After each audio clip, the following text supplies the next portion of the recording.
So खूप सगळ्या वॉरियर्सच्या रिक्वेस्टमुळे पुन्हा एकदा आपण इंग्लिशची जी आपली एक सिरीज होती ती स्टार्ट करत आहोत. आणि या सिरीजमध्ये आत्ता ज्या गोष्टीपासून आपण सुरुवात करत आहोत ती आहे इंग्लिश वोकॅबलरी. तर सुरुवातीला इडिओम आणि फ्रेजेस आपण घेणार आहोत. 500+ टार्गेट आहे.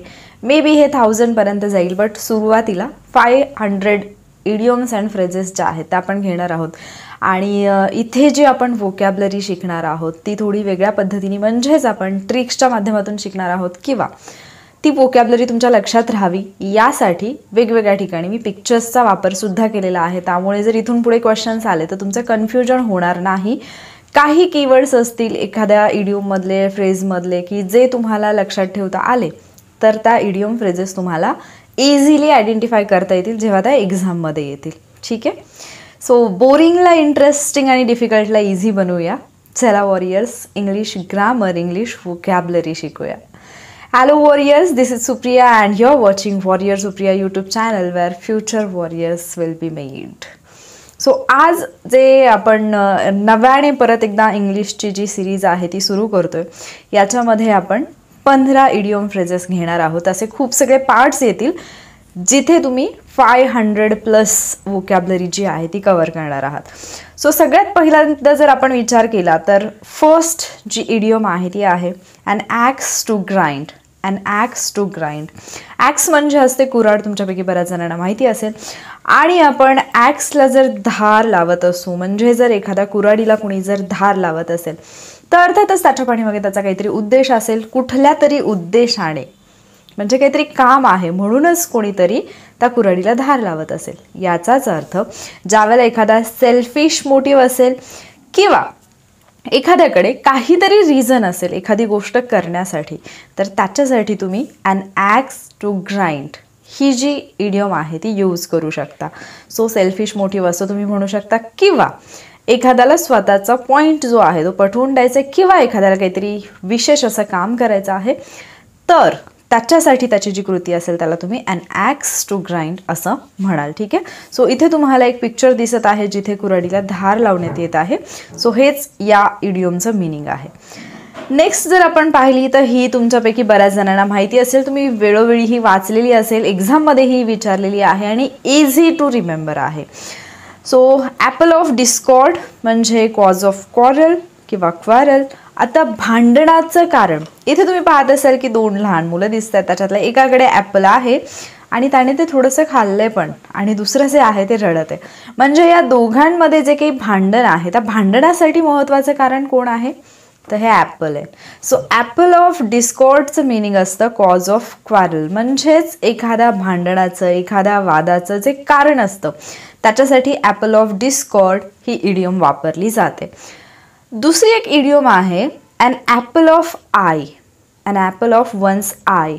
एखाद्याच्या डोळ्यातलं ॲपल असणं म्हणजे काय याचं मिनिंग तुम्ही मला कमेंटमध्ये सांगणार आहात. खूप इझी आहे. ज्याला तुम्ही हिंदीमध्ये आँखों का तारा म्हणता त्यालाच इंग्लिशमध्ये अन ॲपल ऑफ आय असं म्हटलं जातं. सो ते तुम्ही सांगाल कारण इथे आपण ॲपलची एक इडिओम पाहिलेली आहे. नेक्स्ट जर आपण पाहिली तर आहे अ bakers dozen.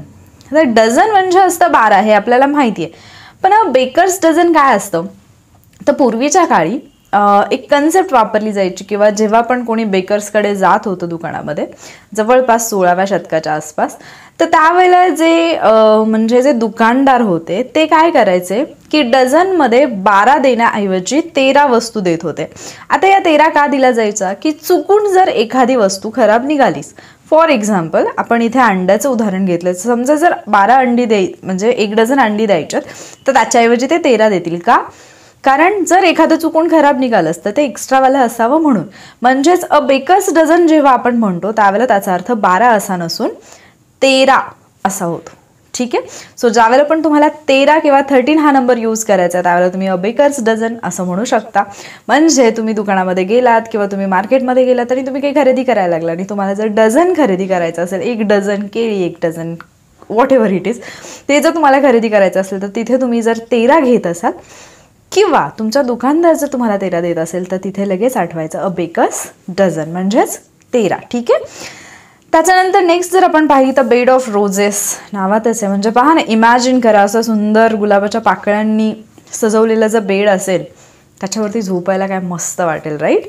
So a state of luxury किंवा एखादी आरामाची गोष्ट किंवा अगदी आपल्यासाठी कम्फर्टेबल असणारी गोष्ट. एखाद्या माणसाचं आयुष्य असतं असं की तो बेड ऑफ रोजेसवरतीच झोपलेला असतो, म्हणजे त्याच्या लाईफमध्ये कशाची कमी नसते. किंवा एखादा माणूस असा असतो की जो खूप आरामात जगतो. So a state of luxury, bed of roses. याच्या विरुद्धार्थी एक जी आहे इडियम, ती सुद्धा आपण याच व्हिडिओमध्ये पुढे पाहणार आहोत. आपल्याला माहिती आहे गुलाब गुलाब म्हटलं की काटे सुद्धा येतात. सो बेड ऑफ थॉर्न्स सुद्धा आपण पाहणार आहोत. सो हे तुमच्या नेहमी लक्षात राहील. बेड ऑफ रोजेस म्हणजे असतं a state of luxury. Next idiom आहे a bird of passage. A bird of passage. आता पॅसेज म्हणजे ना बऱ्याचदा ज्या मोठ्या मोठ्या बिल्डिंग असतात किंवा अगदी घराच्या समोरची जी ओसरी असते, ओटा असतो, त्याला सुद्धा आपण पॅसेज असं म्हणू शकतो. मग कधी कधी एक पक्षी दुसऱ्या ठिकाणावरून त्या ठिकाणी येतो किंवा ज्याला तुम्ही मायग्रेटरी बर्ड म्हणता किंवा ज्याला तुम्ही स्थलांतरित पक्षी म्हणता. मग असं इमॅजिन करा की एखादा पक्षी स्थलांतरित झालेला आहे आणि तो तुमच्या घराच्या पॅसेजमध्ये आलेला आहे. So a bird of passage म्हणजे काय असेल? अ मायग्रेटरी बर्ड, स्थलांतरित पक्षी. त्याच्यासाठी अ मायग्रेटरी बर्डसाठी अ बर्ड ऑफ पॅसेज ही इडियम जी आहे ती यूज केली जाते. नेक्स्ट आहे a bolt from the blue. म्हणजे आता इथे जर तुम्ही चित्र पाहिलं तर निळशार आकाश दिसतंय. ॲक्च्युली ते काळं आहे पण त्याच्यातून विजा चमकताना दिसत आहेत. अ बोल्ट फ्रॉम द ब्ल्यू म्हणजे काय असतं? अन अनएक्सपेक्टेड डिझास्टर, म्हणजे एखादं अनपेक्षित असं संकट जे अचानकपणे उद्भवलेलं आहे असं जे संकट असतं त्याच्यासाठी a bolt from the blue ही जी इडियम आहे ती वापरली जाते. तुम्ही या पद्धतीने या पिक्चरवरून पण लक्षात ठेवू शकता किंवा तुम्ही असंही लक्षात ठेवाल, तुम्हाला नट आणि बोल्ट माहिती असतील, ठीक आहे. इथे जो बोल्ट आहे तो वेगळा आहे, बट तुम्ही इमॅजिन करा की तुम्ही समजा असं आभाळ जे आहे ते निळशार आहे आणि कुठलंही साईन नाही आहे की पाऊस पडेल किंवा काही होईल, अगदी शांत वातावरण आहे आणि सडनली जर वरून नट आणि बोल्ट पडायला लागले तर ते तुमच्यासाठी काय असेल? अनएक्सपेक्टेड डिझास्टर असेल. असं एक संकट असेल ज्याची तुम्ही कल्पना केलेली नाही आहे किंवा जे तुम्हाला अपेक्षित नाही आहे. सो अन अनएक्सपेक्टेड डिझास्टर म्हणजे अ बोल्ट फ्रॉम द ब्ल्यू. तर नेक्स्ट आहे अ बोन ऑफ कंटेन्शन. आत्ता जे मी तुम्हाला सांगितलं ॲपल ऑफ डिस्कॉर्ड, सेम तशीच आहे a bone of contention. A bone of contention म्हणजे काय? इथे तुम्हाला दोन कुत्रे दिसत आहेत आणि त्यांच्यामध्ये ठेवलेलं आहे एक बोन, एक हाड, आणि त्या दोघांचं भांडण जे आहे ते कशावरून होऊ शकतं? तर या हाडावरून होऊ शकतं, या बोनवरून होऊ शकतं. म्हणजेच हे जे बोन आहे ते काय ठरेल नंतर? अ कॉज ऑफ क्वारल, जे आपण सुरुवातीला पाहिलं होतं. ॲपल ऑफ डिस्कॉर्ड आणि अ बोन ऑफ कंटेन्शन या दोन समानार्थी इडियम्स आहेत. तुम्हाला जेव्हा प्रश्न येईल त्यावेळेला कदाचित असं सुद्धा येऊ शकतो की समान अर्थाची इडियम जी आहे किंवा सिमिलर मिनिंगवाली इडियम जी आहे ती चूज करा. आणि जर वरती तुम्हाला दिलेलं असेल ॲपल ऑफ डिस्कॉर्ड तर खाली ऑप्शनमध्ये अ बोन ऑफ कंटेन्शन दिसेल, किंवा अ बोन ऑफ कंटेन्शन दिलेलं असेल तर ऑप्शनमध्ये ॲपल ऑफ डिस्कॉर्ड दिसेल. सो ज्यावेळेला पण भांडणाचं कारण आहे तर हे बोन आणि दुसरं ॲपल जे आहे ते तुम्हाला लक्षात ठेवायचं आहे. नेक्स्ट जर आपण पाहिलं अ बर्निंग क्वेश्चन. इथे क्वेश्चन मार्क दिसतोय आणि त्याला आग लागलेली आहे. म्हणजे हा क्वेश्चन जो आहे तो कसा असा जळतोय. म्हणजेच काय असतो? Issue that is Kinley discussed, म्हणजे जो ज्वलंत प्रश्न असतो. सो लक्षात कसं ठेवाल? एखाद्या ठिकाणी आंदोलन झालंय आणि आंदोलन झालं की जाळपोळ ही आलीच, आणि आंदोलनाचा प्रश्न हा नेहमी कसा असतो? ज्वलंत प्रश्न असतो. सो ज्वलंत प्रश्न हा क्वेश्चन मार्क दिसेल तुम्हाला. अ बर्निंग क्वेश्चन म्हणजे अशी गोष्ट जी की आत्ता सध्या त्याच्यावरती डिस्कशन करणं किंवा डिस्कशन सुरू आहे, जे की इम्पॉर्टंट आहे, किंवा आपण असं म्हणूयात की ज्याच्यावरती वारंवार डिस्कशन केलं जाते किंवा सध्याच्या काळातला तो एक गरजेचा किंवा आवश्यक असा प्रश्न किंवा आपण जो टाळू शकत नाही असा प्रश्न आहे, ज्वलंत प्रश्न. या अर्थाने अ बर्निंग क्वेश्चन ही जी इडियम आहे ती वापरली जाते. नेक्स्ट जर पाहिली तर अकिलीज हिल्स. आता हे जे आहे ना खूप इंटरेस्टिंग आहे. आपल्या पायाला एक अकिलीज टेंडन म्हणून एक स्नायू असतो, इथे जो दिसत असेल तुम्हाला. तर हा जर दुखत असेल तर माणसाचं चालणं हे फार कठीण होऊन जातं. इवन इथे जर कट झाला तर माणूस चालू शकत नाही.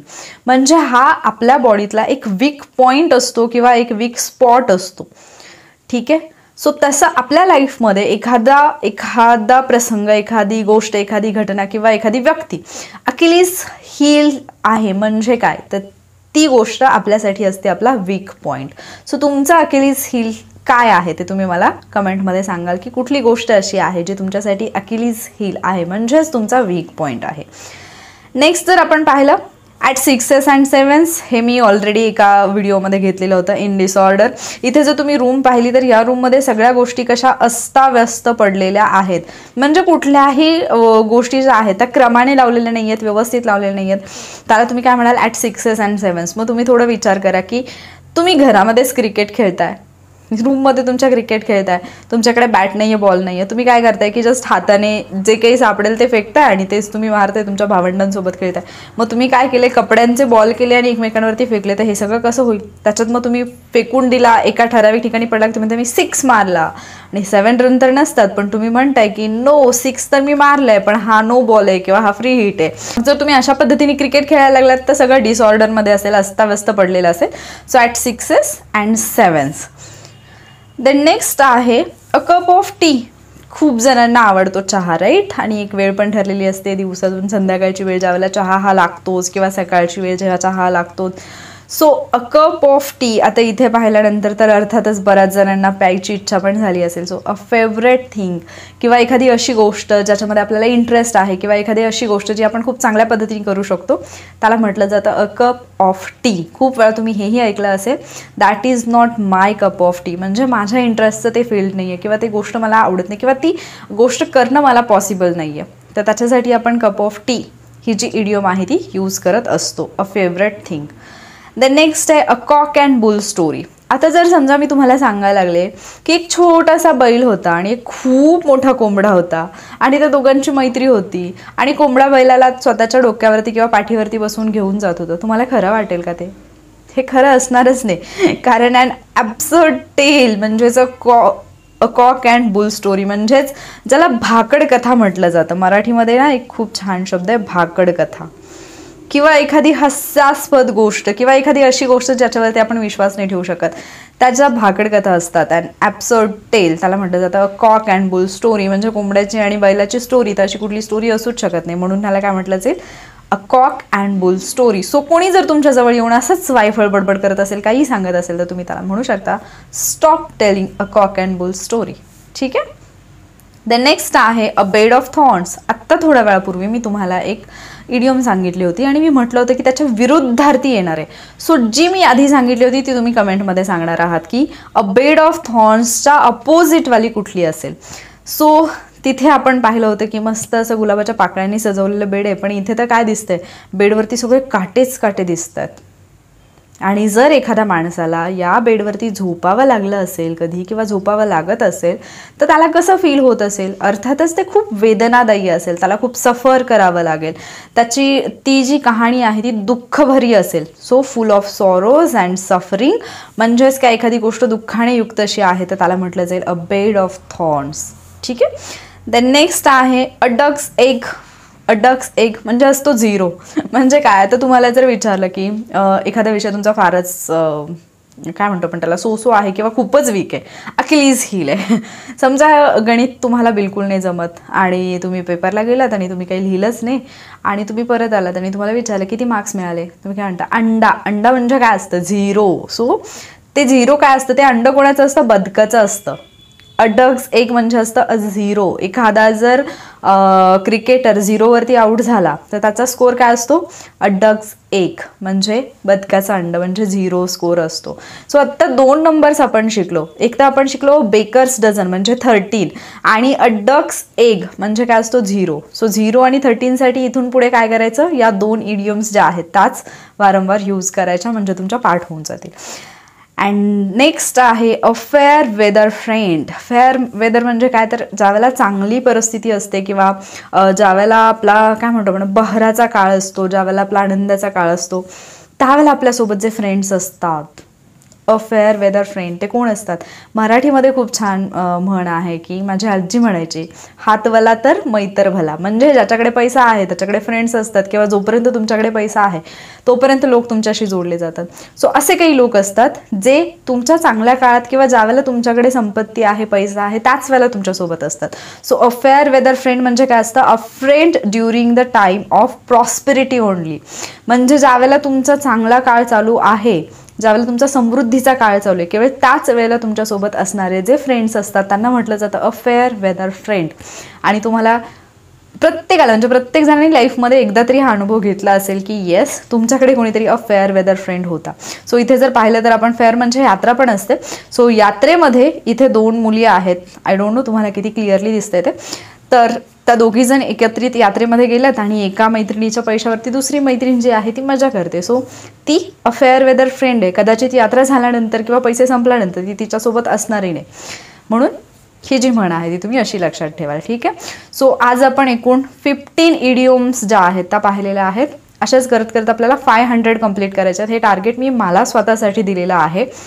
तुम्ही याच्यातलं किती लक्षात ठेवताय हेही पाहण्यासारखं असेल. जर तुम्ही लेक्चर्स व्यवस्थित पाहत असाल आणि एकदा जर लिहून काढलेत या सगळ्या इडिओम्स, तर या 500+ इडिओम ज्या आहेत त्या तुमच्या तोंडपाठ होतील, कारण आपण त्या पद्धतीने त्या लक्षात ठेवतो. ठीक आहे. सो एक क्विकली रिवाईज करूयात एकदा अँड देन मग आपण एंड करूयात. फेअर वेदर फ्रेंड आत्ताच मी सांगितलं, friend during the time of prosperity only. Then आपण फर्स्टपासून येऊयात. याच्यामध्ये मी तुम्हाला काही होमवर्क पण दिलेला होता, तर तो पण तुम्ही कराल अशी आशा आहे. अँड ॲक्स टू ग्राइंड म्हणजे काय, सेल्फिश मोटिव्ह किंवा काहीतरी काम करायचं आहे असं काहीतरी उद्देश असणं, त्याच्यासाठी अँड ॲक्स टू ग्राइंड असं ही जी इडिओम आहे ती वापरली जाते. देन ॲपल ऑफ डिस्कॉर्ड आणि बोन ऑफ कंटेन्शन या 2 मी तुम्हाला सांगितलं. भांडणाचं जे कारण असतं कॉज ऑफ क्वारल, त्याच्यासाठी apple of Discord and bone of contention या 2 इडिओम ज्या आहेत ते यूज केले जातात. अ बेकर्स डझन म्हणजे असतात 13 आणि अ डक्स एग म्हणजे काय असतं 0. सो 13 अँड 0 नंबरसाठी आपण 2 इडिओम पाहिलेले आहेत, तर तुम्ही लक्षात ठेवा. Then bed of roses a state of luxury. ज्यावेळेला आपली खूप आरामाची स्थिती असते त्यावेळेला आपण बेड ऑफ रोजेसवरती असतो, आणि ज्यावेळेला आपण दुःखाने भरलेलो असतो त्यावेळेला आपण कशावरती असतो, बेड ऑफ थॉर्न्सवरती. त्याच्यानंतर अ बर्ड ऑफ पॅसेज. पॅसेजमध्ये आपला बर्ड आलाय, कुठला आहे तो, स्थलांतरित आहे, मायग्रेटरी बर्ड आहे. त्याच्यानंतर अ बोल्ट फ्रॉम द ब्ल्यू. बाहेर निळशार आभाळ दिसते आणि अचानकच वरून नट बोल्ट पडायला लागले तर काय होईल, हे अचानकपणे उद्भवलेलं संकट आहे. And unexpected disaster. Bone of contention पाहिलं आपण, बर्निंग क्वेश्चन, बेरोजगारी, सध्याचा अनएम्प्लॉयमेंट हा एक बर्निंग क्वेश्चन आहे, ज्वलंत प्रश्न आहे. Then Achilles heel. तुमच्या पायाला असतं ते एक टेंडन असतो, जर तो तुटला तर you cannot walk. So Achilles heel म्हणजे तुमचा weak point. Then at 6s and 7s घरामध्येच क्रिकेट चालू आहे, कपडे फेकतायत, कपडेच बॉल आहेत आणि कपडेच बॅट आहेत. काय होईल, सगळं डिसऑर्डरमध्ये जाईल, अस्ताव्यस्त पडलेलं असेल. So at 6s and 7s म्हणजे in disorder. A cup of tea, my favourite thing, a favourite thing. Then a cock and bull story. आत्ताच मी सांगितलं की कोणी जर वायफळ बडबड करत असेल, उगीच काहीतरी चढवून सांगत असेल, देन काय म्हणायचं, a cock and bull story, जी की भाकड कथा असेल. And absurd tale. त्याच्यानंतर आहे अ बेड ऑफ थॉर्न्स. आत्ताच पाहिलं होतं आपण. डक्स एक पाहिलं आपण. अ फेअर वेदर फ्रेंड हेही पाहिलं आपण, की हात वल्ला तर मैतर भला, ग्रामीण भाषेमध्ये. So a friend during the time of prosperity only म्हणजेच a fair weather friend. So या इडिओम तुम्हाला हेल्पफुल वाटल्या असतील. टार्गेट 500चं आहे. पुढचा पार्ट जो आहे तो पाहायला विसरू नका. वॉरियर सुप्रिया या यूट्यूब चॅनलवरतीच ही सिरीज जी आहे ती मी कंप्लीट करणार आहे, आणि डेफिनेटली मी कंप्लीट करणार आहे, कारण मी मला स्वतःला 500+ वर्ड्सचं जे आहे ते टार्गेट दिलेलं आहे, आणि माझे टार्गेट्स मी नक्की कंप्लीट करते. आता पाहण्याची गोष्ट ही आहे की तुम्ही तुमचे टार्गेट्स कंप्लीट करताय की नाही. हा भाग तुम्हाला कसा वाटला हे मला नक्की सांगा. तुमचे काही सजेशन्स असतील तर ते सुद्धा तुम्ही कमेंट बॉक्समध्ये देऊ शकता. तुमच्या सजेशनचा मी नक्कीच विचार करेन. आणि हे सगळे जे वर्ड्स आहेत ते एका डायरीमध्ये नक्की लिहून ठेवा, एका वहीमध्ये नक्की लिहून ठेवा, आणि रिवाईज करत राहा. एक्झाममध्ये तुम्हाला याचा फार जास्त फायदा होईल. सो व्हिडिओ जर हेल्पफुल वाटला असेल तर व्हिडिओला लाईक आणि शेअर करा. पुढचे पार्ट्स पाहण्यासाठी चॅनलला सबस्क्राईबसुद्धा करा, आणि त्यासोबतच लेक्चरचं नोटिफिकेशन वेळेत मिळवण्यासाठी बेल आयकॉनवरती क्लिक करून ठेवा. लवकरच भेटूयात पुढच्या लेक्चरमध्ये. तोपर्यंत टेक केअर, बाय, थँक्यू.